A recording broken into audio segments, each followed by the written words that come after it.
Intégral Bourg, Guillaume Sommerer. Et un début de semaine calme sur les marchés européens. On va d'ailleurs dresser un bilan de cet été boursier qui aura finalement été plus calme que ce que certains craignaient, notamment au début du mois de juillet après le vote Brexit des Britanniques. On va donc dresser le bilan de cet été et surtout des perspectives pour la suite, à présent avec Jean-François B pour Morningstar France. Bonjour Jean-François. Oui, bonjour Guillaume. Directeur général de Morningstar France. Bilan finalement positif pour cet été boursier? Oui, on a eu un été boursier plutôt porteur pour l'ensemble des classes d'actifs. On s'était quitté avec un CAC 40 autour de 4000, 4100 points. On se retrouve fin août avec un CAC à 4400, autour des 4400 points. Donc on se dit c'est bien, les investisseurs ont bien fait de rester investis. C'était valable plutôt sur les autres classes d'actifs que sur les marchés européens. Mais toutes les classes d'actifs, les marchés obligataires, l'or, les matières premières, le pétrole, le crédit, le high yield, tous les feux, j'allais dire, étaient ouverts. Donc c'est bien, les investisseurs en ont profité. C'est déjà le premier constat quand on rentre des vacances. On regarde les lignes et on voit ce qui est plutôt dans le vert. Le deuxième constat, c'est que c'est plutôt la diversification internationale qui a porté. Je disais, un peu décevant sur les marchés européens. Ça rebondit, mais c'est clairement pas le marché qui est en tête sur cette période estivale juillet-août. On a le Brésil, la Chine, les États-Unis, le Japon qui ont plutôt réalisé des performances à deux chiffres. Au contraire, l'Europe, on a en tête l'Italie qui est légèrement positive, la France, je disais, à plus 5%, qui a eu des performances positives et pas extraordinaires. Ça s'est fait sans mauvaise nouvelle, j'allais dire. Il n'y a pas eu vraiment de nouvelles, donc les marchés sont laissés porter par cette absence de flux et cette absence de volume aussi. Ça s'est fait dans des volumes très très limités. Quand on regarde aussi les marchés, on voit tout de suite le pétrole qui est au-dessus des $50. On a en tête le $25 du mois de janvier 2016. On ouvre son ordinateur, on voit $50. Donc on se dit tiens, c'est bien les grands risques qui ont été évoqués en début d'année, la Chine, le pétrole et les marchés émergents se sont un petit peu apaisés. Et c'est parce que le pétrole a remonté et a poursuivi son rebond cet été qu'aussi les marchés s'en sont bien sortis. C'est un moteur important. Voilà, donc c'est un peu toujours l'œuf et la poule, mais c'est une croissance mondiale qui finalement a été plus positive, supérieure aux attentes. La Chine en tête, parce que quand on parle matières premières, c'est surtout la Chine il faut regarder. Les relances court-termistes, injection de liquidités, crédit ont permis justement de sauver l'économie et la croissance chinoise. Et donc du coup, par ricochet, ça a bénéficié à l'ensemble des pays. Et puis bien évidemment, tous les pays matières premières qui étaient à risque encore il y a 6 mois, Russie, Brésil, Argentine, Afrique du Sud, finalement en ont profité. Donc la plupart des cas sont dans le vert, là, si on tire le bilan de cet été 2016 sur les marchés financiers, pas complètement terminé, mais enfin bon voilà, on a fait une grande partie du chemin. Si on regarde cette fois les secteurs, quels ont été les secteurs gagnants de l'été, et puis ensuite on dressera aussi des perspectives pour la suite. Les secteurs, si on regarde les marchés européens, très clairement le fait que les risques internationaux diminuent, que les grands risques évoqués en début d'année ont été cochés, même jusqu'au Brexit, finalement les investisseurs sont revenus sur ces secteurs un peu massacrés. En premier le pétrole, on a en tête Technip, Total, Morel et Prom, CGG et autres, même les Valourec indirectement dépendants du secteur pétrolier énergie. Le luxe aussi, puisque si ça va mieux un peu en Chine, ça va mieux chez LVMH, Kering et d'autres grandes valeurs exportatrices. Les cycliques aussi s'en sont bien sortis, Lafarge, Arcelor. Le grand perdant, je pense, de cette période estivale, sont les financières. Toujours. Encore les financières. Encore les financières qui sont dans la tourmente. Je pense que nous, on les avait positionnées comme vraiment un indicateur très très spéculatif à jouer vraiment avec parcimonie, et on a bien fait parce que c'est vraiment un secteur qui est dans la tourmente à la fois pour des raisons conjoncturelles avec des taux négatifs et structurelles et questions sur le business model. Donc tout ça, ça donne en conclusion un environnement qui a été plutôt positif pour les gérants actifs. Si vous regardez l'ensemble des portefeuilles, donc les catégories, par exemple petite et moyenne valeur en France, autant l'indice CAC Small et Mid a fait 0% et le CAC Small est légèrement négatif, autant certains gérants tirent leur épingle du jeu en faisant des performances de l'ordre de plus 10, plus 15% sur la période et depuis le début de l'année.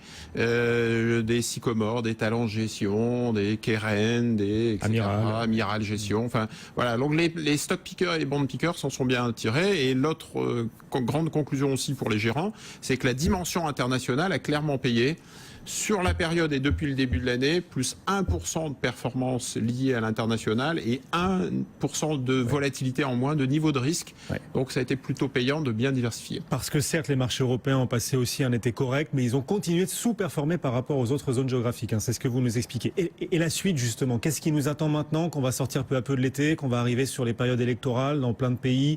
Voilà, quels sont les prochains market movers, comme on dit? Voilà, alors nous, on est convaincus, c'est un petit peu ce qu'on avait évoqué avant l'été, qu'on va avoir une période encore d'accalmie, enfin la période de calme n'est pas terminée, la rentrée n'est pas complètement arrivée. Le grand rendez-vous Jackson Hole, réunion de la BCE le 8 septembre, réunion de la Fed le 21 septembre. Je pense que déjà, globalement, il y a 5 éléments à avoir en tête. Le premier, c'est que les investisseurs restent pessimistes. La décollecte sur les actions européennes s'est poursuivie en juillet post-Brexit. On est à moins 33 milliards de décollecte depuis le début de l'année, rien que sur les actions européennes. Moins 75 milliards statistiquement Morningstar sur les actions en Europe. On n'a jamais vu autant de décollecte depuis 2011. C'est-à-dire qu'il faut remonter 5 ans en arrière, crise de la dette en zone euro, pour voir ce type de décollecte. Donc les investisseurs ne sont pas prêts à reprendre de risques. Ça, c'est le premier élément. Le deuxième élément, c'est qu'en Europe en particulier, on est dans un environnement où la BCE nous a amenés sur des taux négatifs. Donc c'est un peu paradoxal parce qu'on se dit s'il y a des taux négatifs, normalement ça devrait inciter les investisseurs à investir et à prendre des risques. C'est fait pour. C'est fait pour. Malheureusement, le placement privilégié, ce sont les dépôts à vue. Et malheureusement, toute l'industrie financière et d'assurance sont un peu dans la tourmente. Donc on a encore, je dirais, des valeurs financières qui seront difficiles, qui connaîtront encore un contexte difficile. Et c'est une question qui persiste et qui va demeurer sans doute longtemps. Comment les taux négatifs qui sont faits en effet pour relancer l'investissement peuvent-ils s'avérer efficaces si parallèlement ils mettent la pression sur les banques? Voilà. Alors, comment relancer l'investissement en cadenassant le secteur bancaire? Le problème de Mario Draghi, c'est qu'il boxe uniquement avec un bras, c'est-à-dire qu'il ne fait que de la politique monétaire en amenant les taux encore plus négatifs, un nouveau quantitative easing prolongé ou une nouvelle classification des investissements, des emprunts privés, de la dette allemande, de la dette française, de la dette italienne, essayer de changer un peu cette classification. Ça ne va pas résoudre le problème de la croissance en Europe et de l'investissement justement des entreprises ou de la consommation des ménages. Donc ça pourrait continuer de peser sur le secteur bancaire. Ça continuera à peser sur le secteur bancaire, à n'en pas douter. Rendez-vous le 8 septembre, prochaine réunion de la BCE. Le troisième grand problème en Europe toujours, c'est le risque politique. C'est-à-dire que ce qui est venu entacher un petit peu l'environnement en Europe, ce qui était plutôt positif aux États-Unis, dans les pays émergents et ailleurs, c'est justement le biais en Europe, c'est le risque politique. On a parlé du Brexit, on a parlé de ces crises, je veux dire, de dette à répétition. Ça restera encore vrai. Je vous rappelle qu'on a un référendum en Italie en octobre, on a des élections en Autriche, on a des élections en France, en Allemagne. Déjà là, ça commence à s'exciter. On a des élections aux États-Unis.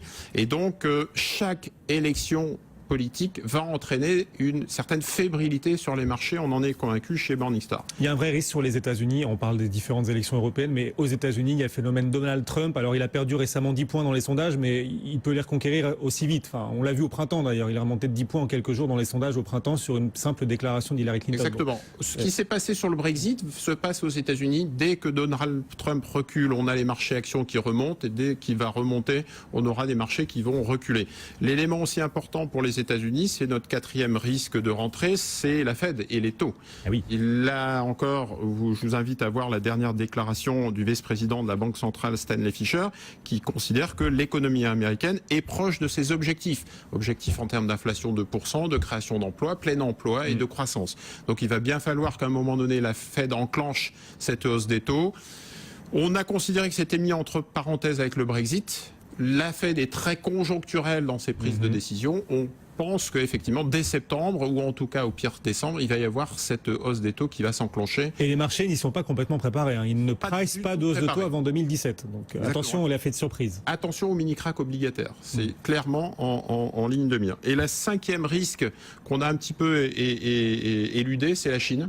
Oui. La Chine relance par la masse monétaire injection de 1000 milliards de dollars de liquidités, une croissance de la masse monétaire qui est très forte du M2 et du M3 de l'ordre de 10 à 20%, mais toujours pas en fait. Donc tout ça est très artificiel et donc certainement dans 6 ou 9 mois on va reparler du problème chinois. Donc voilà un petit peu les nuages qui nous attendent pour la rentrée. Le panorama des risques, mais aussi une croissance qui tient aux États-Unis, qui tient un peu au pouls en Europe. Enfin voilà, il y a aussi des filets de sécurité qui pour l'instant prouvent leur efficacité, qui aident sans doute les marchés à tenir. Et ce qui montre qu'il faut rester investi.